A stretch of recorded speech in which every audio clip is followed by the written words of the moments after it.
자, 이번에는 재건축 결의가 무효로 판결이 난 경우에 그 이후에 이런 하자를 치유하는 방법이 무엇일까 한번 살펴보도록 하겠습니다.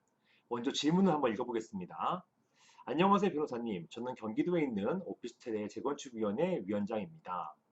다름이 아니고 저희가 오피스텔 재건축을 위해서 작년에 재건축 결의를 하였는데 집합건물법에 대한 이해가 부족해서 정족수가 모자라서 재건축 결의 무효 확인 소송에서 패소하였습니다.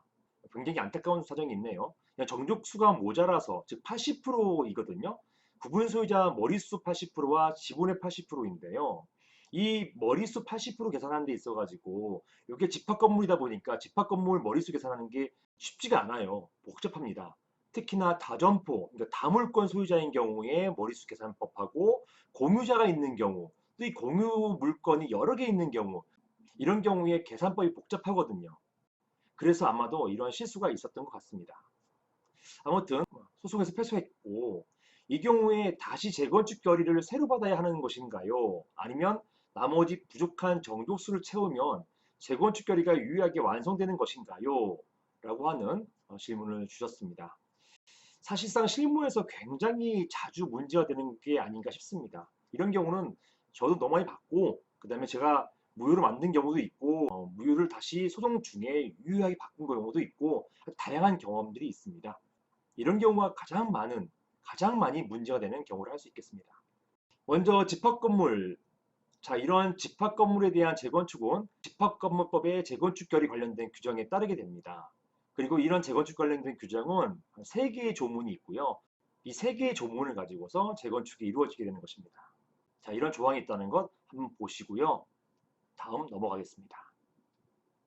방금 전에 말씀드린 것처럼 상가, 오피스텔, 오피스 같은 이러한 집합건물의 재건축은 집합건물법에 따르는 것입니다. 이러한 집합건물법은 과이단 집회에서의 결의로 재건축 결의를 하도록 규정되어 있습니다. 다시 법 규정을 돌아와 보시면 47조 제1항에 건물이 건축 후 상당한 기간이 지나서 건물이 훼손되거나 일부 멸실되거나 이렇게 등등 했고 이러므로 인해서 수리비나 복구 비용이 과도하게 드는 경우 그리고 주변의 변화에 따라서 이 건물을 재건축하면 현저하게 효용 가치가 증가하게 될 수 있는 경우 이런 경우 과이단 집회에서는 보시는 것처럼 과이단 집회라고 되어 있습니다. 이런 과이단 집회는 그 건물을 철거해서 재건축할 수 있도록 결의할 수 있다라고 규정되어 있습니다. 즉 관리단 집회에서 결의할 수 있다라고 되어 있는 것이고요. 제2항 보시면 이러한 결의는 구분 소유자의 5분의 4 이상, 즉 80% 이상과 의결권, 지분을 말하는 것입니다. 지분의 80% 이상의 결의로 재건축 결의가 이루어진다라고 규정되어 있는 것입니다. 보시는 것처럼 집합건물법은 관련 집회에서의 결의로 재건축 결의를 하도록 규정되어 있습니다.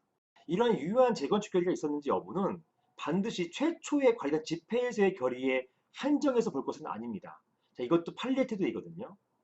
비록 최초의 관련 집회에서 정족수 부족으로 재건축 결의가 무효로 되었다고 하더라도 자, 잘 보세요. 이후에 계속된 재건축 과정에서 구분 수혜자들이 재건축에 동의하는 취지의 서면을 별도로 제출함으로써 즉 종전의 정도수 부족으로 재건축 결의가 무효가 되었다 하더라도 추후 이러한 재건축에 동의하는 취지의 서면을 별도로 제출함으로써 재건축 결의의 정족수를 갖추게 된다면 기존 관리단 집회에서의 재건축 결의와는 별도의 재건축 결의가 유효하게 성립되는 것이다.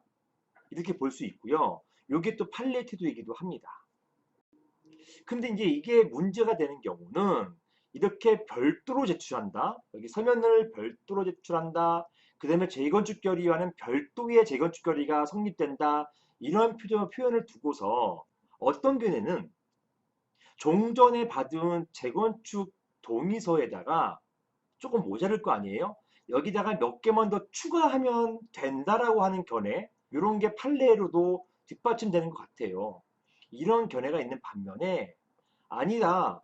별도로 제출해야 되는 것이기 때문에 다시 처음부터 다시 받아서 다시 80%를 받아서 유효하게 통과시켜야 된다라고 해서 다시 받아야 한다는 견해가 있을 수 있습니다. 저는 후자의 견해를 따릅니다. 그리고 실무에서 제가 자문할 때도 다시 받으세요. 이렇게 얘기하거든요. 종전의 것에 대해서 종전에 예를 들어서 79%밖에 못 받았기 때문에 재건축 결의가 무효됐다고 해서 나머지 1%만 더 받아가지고 완성됐다라고 주장하지 말고 새롭게 다시 받아야 된다는 것, 이게 저의 이제 생각인데요. 이렇게 보는 것이 맞다고 생각이 됩니다. 왜냐하면 종전의 결의는 무효가 됐기 때문에 이것 하자가 치유되려면 그 몇 개의 동의만 추가해서 되는 게 아니거든요. 우리가 과연 집회에서 집회 결의가 부족해가지고 결의가 무효가 되거나 부존재가 됐을 경우에 이것을 추인하기 위해서는 판례의 일관된 태도가 전부 다 처음부터 다시 받아야 되는 거예요. 추인을 위한 결의는 정족수가 처음부터 다시 갖춰야 되는 것이지 그 부족 부분을 추가했다고 해가지고 유효를 보는 것이 아니거든요. 따라서 이러한 판례 태도 비춰본다면 종전의 정족수 부족으로 무효가 됐다고 한다면 정족수를 채우기 위해서 다시 처음부터 서명결의를 받아야 되는 것이지 부족 부분을 추가했다고 해가지고 그 즉시 유효하다고 보는 것은 이것은 잘못됐다고 생각이 됩니다. 물론 판례는 그렇지 않고 부족 부분을 추가한 경우 유효한 서명결의가 완성되었다 이렇게 보는 판례가 많습니다. 따라서 이러한 판례에 대해서는 여전히 반박할 부분과 다툼의 여지가 있다고 볼 것인데요. 이런 다툼을 없애기 위해서 그냥 동의하시는 분 처음부터 다시 받으면 됩니다.